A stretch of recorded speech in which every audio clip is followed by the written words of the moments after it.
लेकिन सीधे आपके लिए चलते हैं मुंबई। देवेंद्र फडणवीस पत्रकारों को संबोधित कर रहे हैं। सर्वांच्या उपस्थितीमध्ये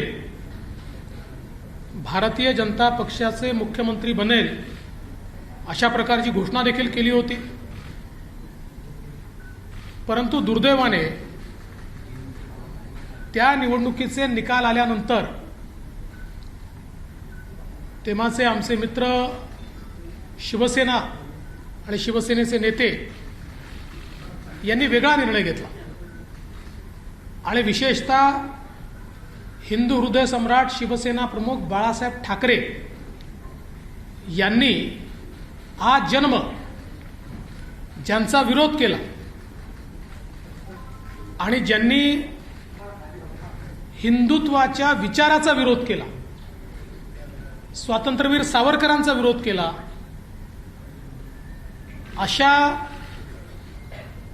काँग्रेस आणि राष्ट्रवादी काँग्रेस सोबत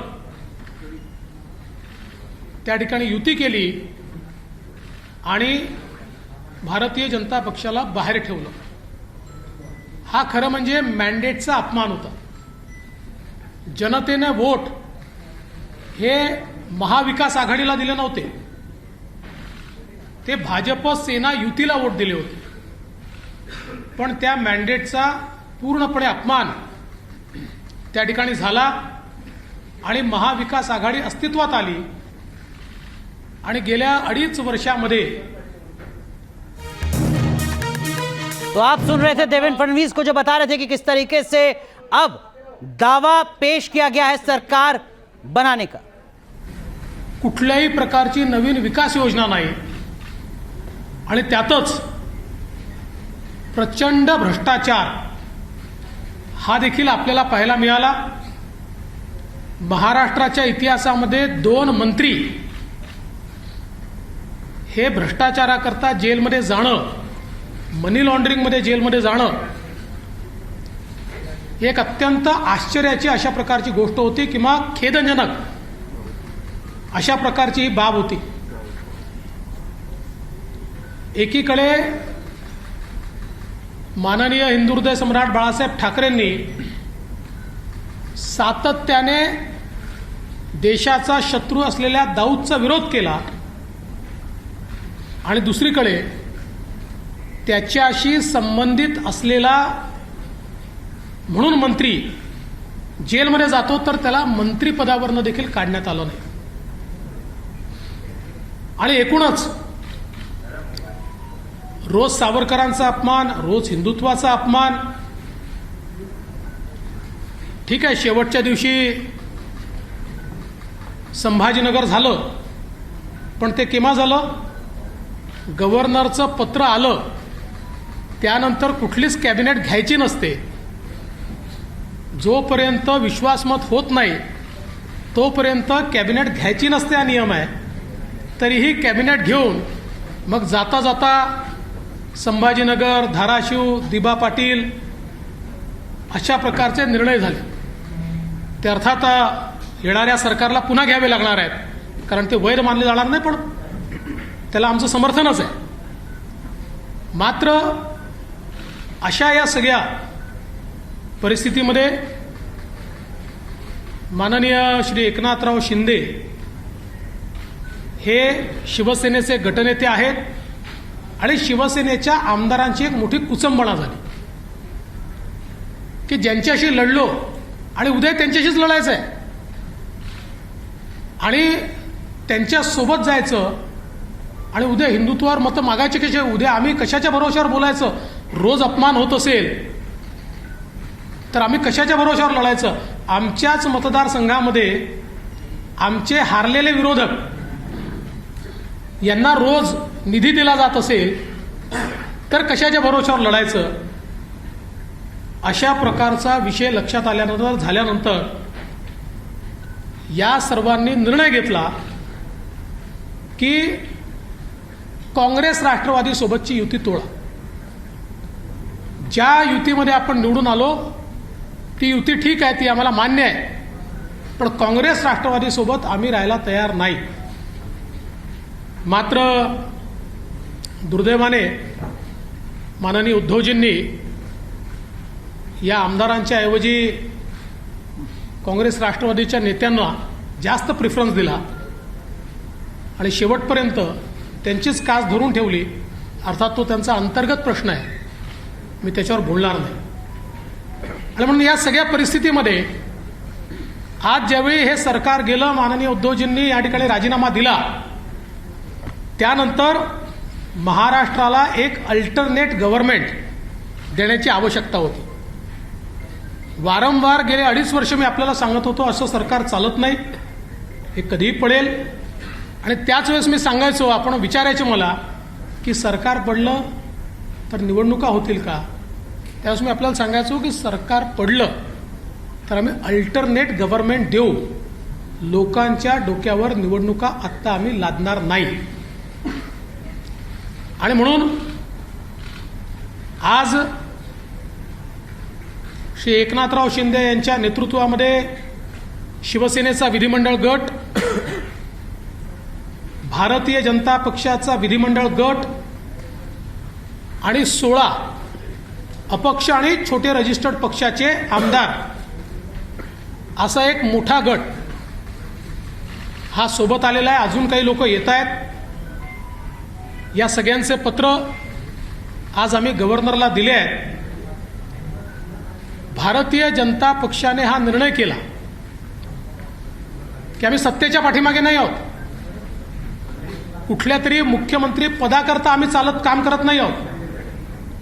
ही तत्वांची लढाई आहे, ही हिंदुत्वाची लढाई आहे, ही विचारांची लढाई आहे. आणि म्हणून भारतीय जनता पक्षाने हा निर्णय केला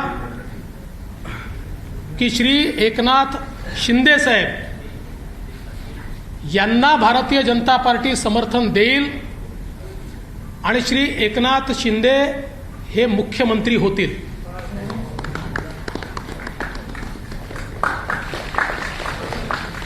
त्यामुळे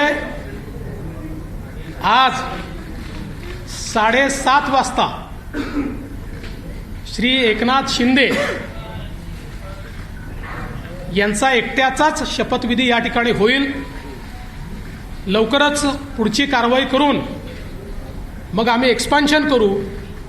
या एक्सपान्शनमध्ये शिवसेनेचे शिंदे साहेबांसोबत असलेले अपक्षांमधले आणि भारतीय जनता पक्षाचे असे सगळे लोक या एक्सपान्शनमध्ये या मंत्रिमंडळात येतील.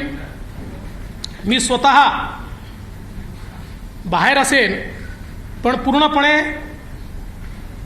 या ठिकाणी हे सरकार योग्य प्रकारे चाललं पाहिजे. इस वक्त की बड़ी खबर, एकनाथ शिंदे मुख्यमंत्री बनेंगे.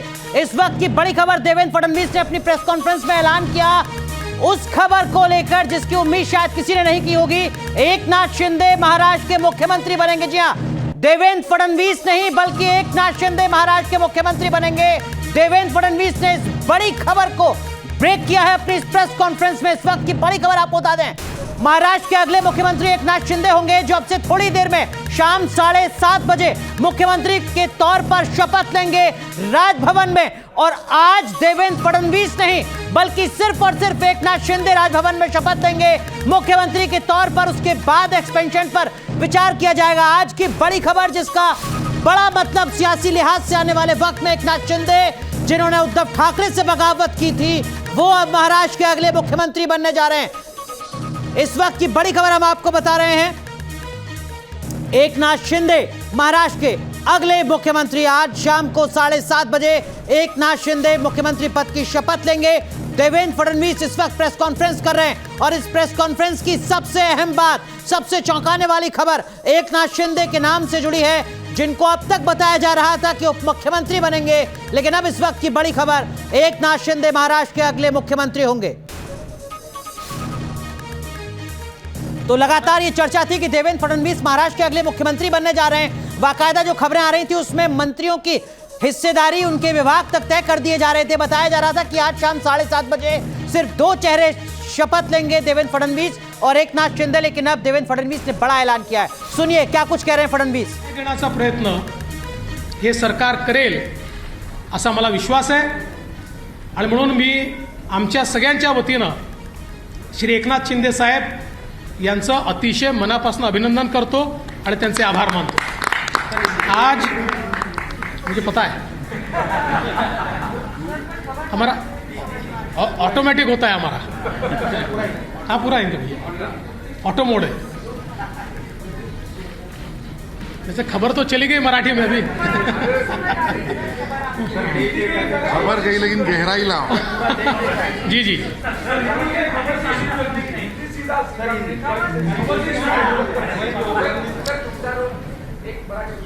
देखिए 2019 में भारतीय जनता पार्टी और शिवसेना साथ में चुनाव लड़ी। माननीय प्रधानमंत्री जी के नेतृत्व में हमें पूर्ण बहुमत मिला। बीजेपी को 106 सीटें, शिवसेना को 56 सीटें और कई अन्य लोग हमारे साथ आए। 170 तक हमारी मेजॉरिटी जा रही थी। माननीय प्रधानमंत्री जी ने चुनाव के दरमियान भारतीय जनता पार्टी के मुख्यमंत्री का नाम भी ऐलान किया था,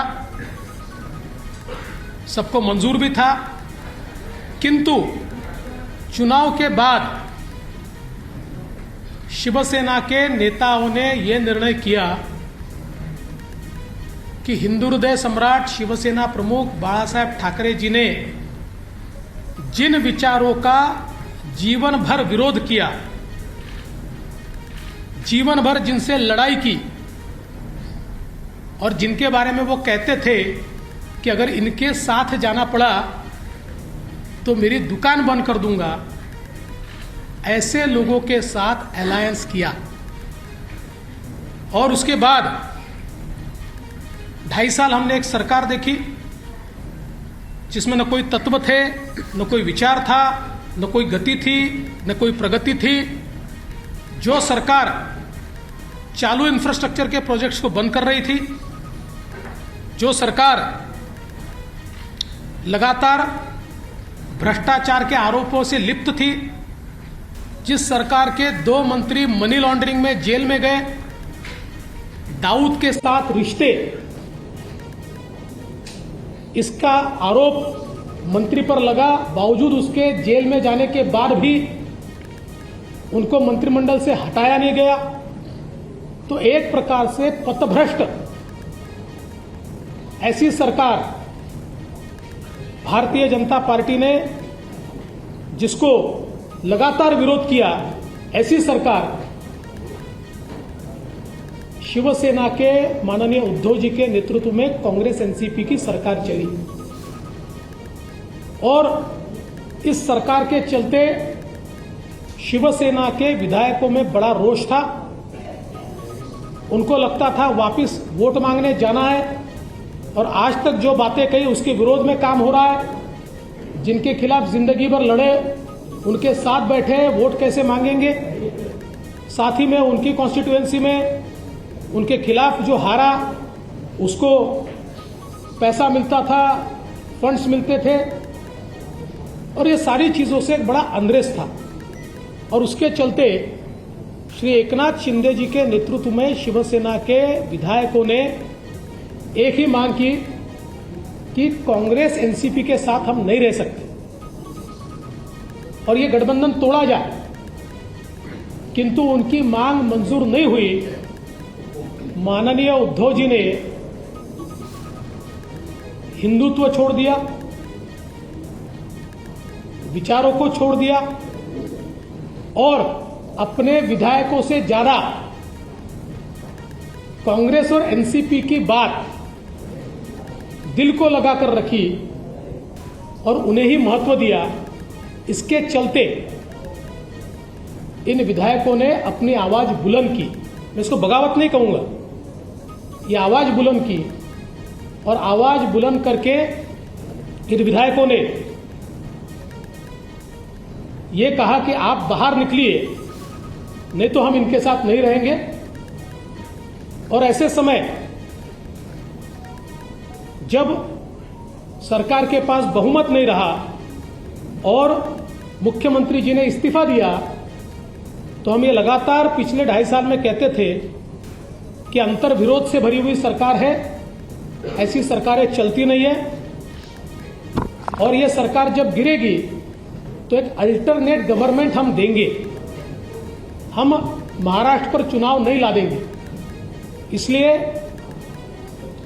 एकनाथ शिंदे जी के साथ शिवसेना जो है, शिवसेना के नेता के रूप में आज उन्होंने मुख्यमंत्री पद के लिए अपना क्लेम माननीय राज्यपाल जी को दिया।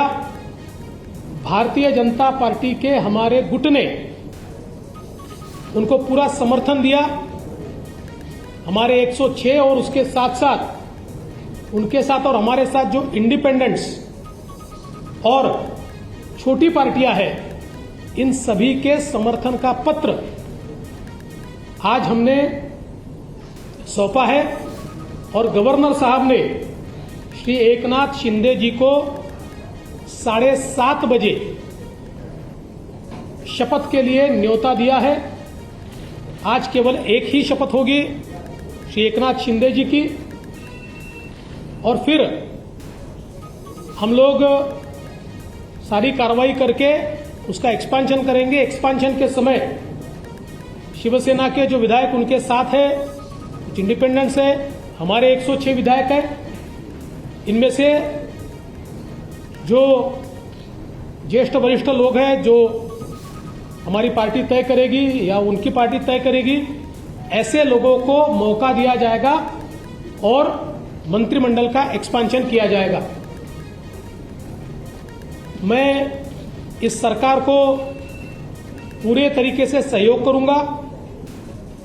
मैं सरकार के बाहर रहूंगा और इस सरकार को सफल बनाने हेतु जो जो चीज करना आवश्यक है, ऐसी सारी चीजें हम मिलकर करेंगे। मेरा विश्वास है आदरणीय प्रधानमंत्री मोदी जी ने जो विकास। तो आप सुन रहे थे देवेंद्र फडणवीस को। सीधा रुख करते हैं मुंबई का। हमारे सहयोगी धीरेन पुंडीर हमारे साथ जुड़े हुए हैं। धीरेन, शायद ही कोई ऐसा जर्नलिस्ट हो जिसने इस तरीके की खबर पहले से बताई हो। ये बड़ा ऐलान देवेंद्र फडणवीस ने आखिर क्यों किया या क्यों करना पड़ा?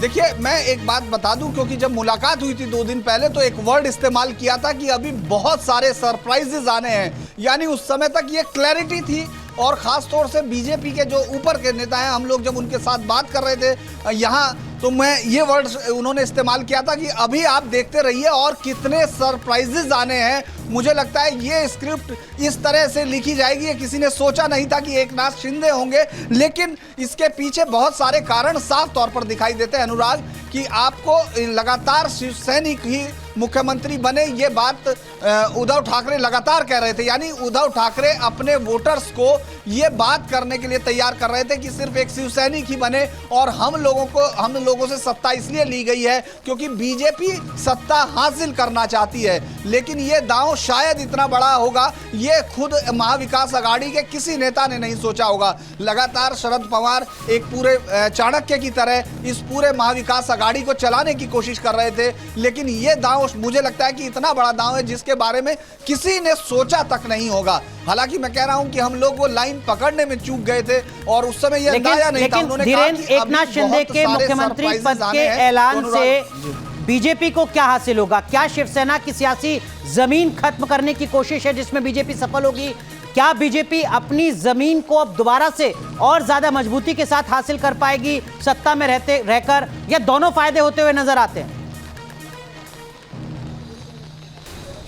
देखिए, इसमें अनुराग दोनों फायदे होते हुए नजर आ रहे हैं, क्योंकि जिस तरह से आप देख रहे होंगे लगातार मराठी शब्द पर इतनी बार इतने जोर दिया गया कि वो ये कोशिश करना चाह रहे थे खास तौर से कि मराठाओं के लिए या मराठी मानुष के लिए शिवसेना सबसे बेहतर है, ये है। लेकिन इस पूरे दांव को खत्म करने के साथ तो बीजेपी ने उस लाइन को खत्म कर दिया कि ये एक लालच के लिए किया गया, यानी बीजेपी सत्ता हासिल करने के लिए कहीं भी जा सकती है, इसको खत्म करती है। दूसरा, जो उद्धव ठाकरे हैं उनके बयान अगर आप गौर करेंगे, उन्होंने कहा कि मैं बीजेपी के साथ कभी समझौता नहीं करूंगा। बीजेपी को एक एलाइज यहाँ खास तौर पर महाराष्ट्र की राजनीति में एक एलाइज की जरूरत है। ये उनके अगर आप डाटा और ग्राफिक्स देखते हैं जो वहां से जीतते हैं। जी अनुराग, बिल्कुल। विकास भी हमारे साथ जुड़ चुके हैं, ज्योत्सना भी हमारे साथ जुड़ चुके हैं। विकास, लेकिन इस ऐलान के साथ ही मैं समंदर हूं वापस लौट कर आऊंगा। देवेंद्र फडणवीस के उस बयान का क्या मतलब?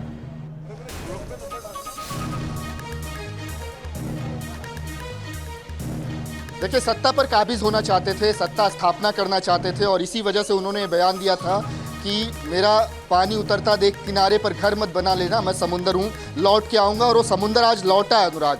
दरअसल सत्ता स्थापना की है, लेकिन एक बहुत ही बड़ी ब्रेकिंग न्यूज़, एक बहुत बड़े कूटनीतिक कदम के तौर पर इस ऐलान को देखा जा रहा है कि सीएम पद जो है एकनाथ शिंदे को दिया गया है।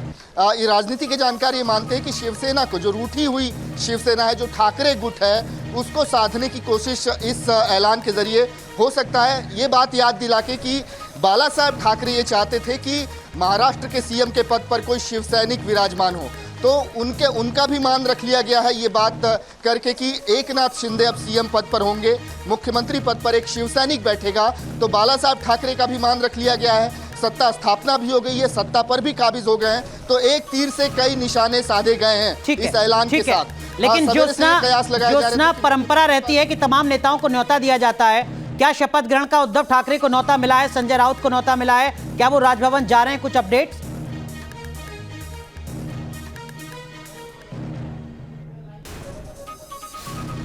ज्योत्सना, आप तक आवाज पहुंच रही है?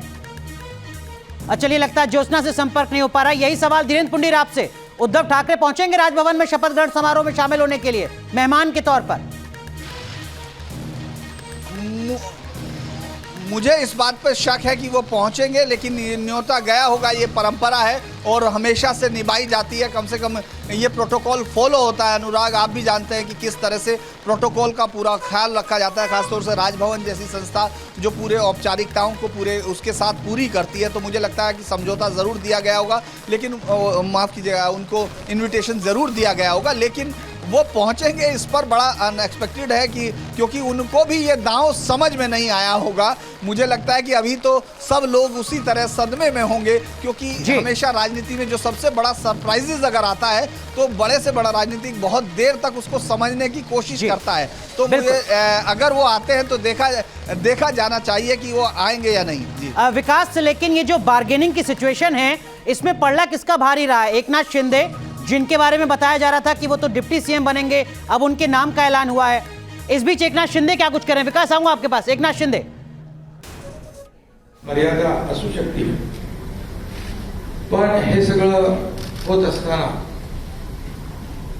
आपल्याला माहित आहे की 50 आमदार म्हणजे 40, 39 आणि बाकी 11, 50 आमदार जेव्हा वेगळी भूमिका घेतात, याचा अर्थ, त्याचं कारण, त्याचं आत्मपरीक्षण करण्याची आवश्यकता होती। कारण एखादा ग्रामपंचायत सदस्य किंवा नगरसेवक देखील आजच्या काळामध्ये अशा प्रकारचं पाऊल उचलताना आपल्याला दिसत नाही। मग एवढ्या मोठ्या प्रमाणावर हे 50 लोक एकत्र येतात। तो आप सुन रहे थे एकनाथ शिंदे को, जो महाराष्ट्र के अगले मुख्यमंत्री होने जा रहे हैं। अब से कुछ ही देर में शाम 7:30 बजे पद और गोपनीयता की शपथ लेंगे राजभवन में। बड़ी कवरेज लगातार जारी है।